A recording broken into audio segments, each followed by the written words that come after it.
അപ്പൊ എന്താ പറയാ അങ്ങനെ പാട്ട് കേട്ടിട്ടാണ് നമുക്ക് ഒരു പ്രാവശ്യം കോമഡി ഉത്സവത്തിൽ അതുപോലെ കിട്ടിയത്. ഇത് പമ്പിലായിരുന്നു, പെട്രോൾ പമ്പിൽ 16 വർഷം പെട്രോൾ പമ്പിലായിരുന്നു. ആണോ?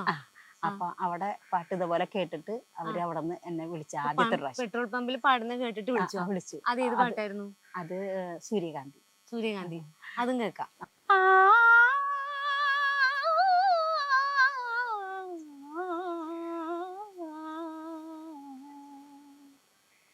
സൂര്യകാന്തി സൂര്യകാന്തി സ്വപ്നം കാണുവതാരേ,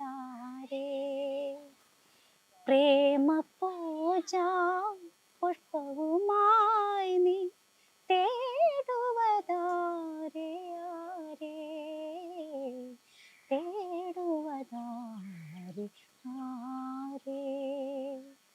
വെയിലറിയാതെ മഴയറിയാതെ വർഷങ്ങൾ പോവുകതറിയാതെ, വെയിലറിയാതെ മഴയറിയാതെ വർഷങ്ങൾ പോവുകതറിയാതെ,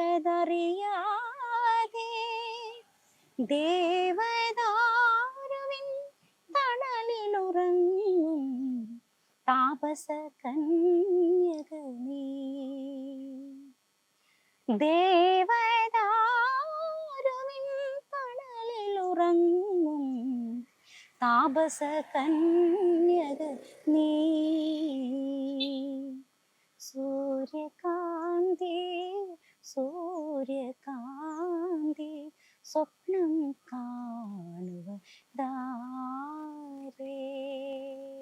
സോങ് ആണ് കേട്ടോ. ഒരു ഗാനം പാടാൻ പറഞ്ഞിരുന്നു, നമ്മുടെ മനസ്സിൽ ആദ്യം വരുന്ന നല്ലൊരു ഗാനാണിത്. ചേച്ചിക്ക് ഏറ്റവും ഇഷ്ടപ്പെട്ട ഗായിക ആരാ? അത് എസ് ജാനകി. ജാനകിയമ്മയുടെ പാട്ടുകളാണ് കൂടുതൽ ഞാൻ യൂസ് ചെയ്യുക. കാരണം നമ്മുടെ വോയിസിന് ചേർന്ന് വരുന്നത്. എന്നാൽ മറ്റുള്ളവരുടെ പാടാതിരിക്കുന്നില്ല. ഇഷ്ടംപോലെ പ്രിയതമ്മ അങ്ങനെയുള്ള പാട്ടുകളൊക്കെ ഇഷ്ടംപോലെ, സുശീലാമ്മയുടെയും വാണി ജയറാമിന്റെ ഒക്കെ ഇഷ്ടംപോലെ പാടാറുണ്ട്. എന്നാൽ നമ്മുടെ മനസ്സിൽ കുടിയേറിയിരിക്കുന്നത് എസ് ജാനകി. ഗായകനോ? ഗായകൻ അങ്ങനെയൊന്നും ഇല്ല, അതത്ര ഇതില്ല. നമുക്ക് എല്ലാവരും പാട്ടുകളും അങ്ങനെ. പക്ഷെ നമുക്ക് നമ്മുടെ ആ ഒരു വോയിസിന് ചോദിച്ചു ഒരു ഇത് അങ്ങനെ ചിന്തിച്ചിട്ടുള്ളത്. ആരെങ്കിലും പറഞ്ഞിട്ടുണ്ടോ അങ്ങനെ ജാനകിയമ്മയായിട്ട്? പറയാറുണ്ട്, ഇഷ്ടംപോലെ കമന്റ്സ് വരാറുണ്ട്, നമ്മുടെ അടുത്ത് പറയാറുണ്ട്. സന്തോഷം.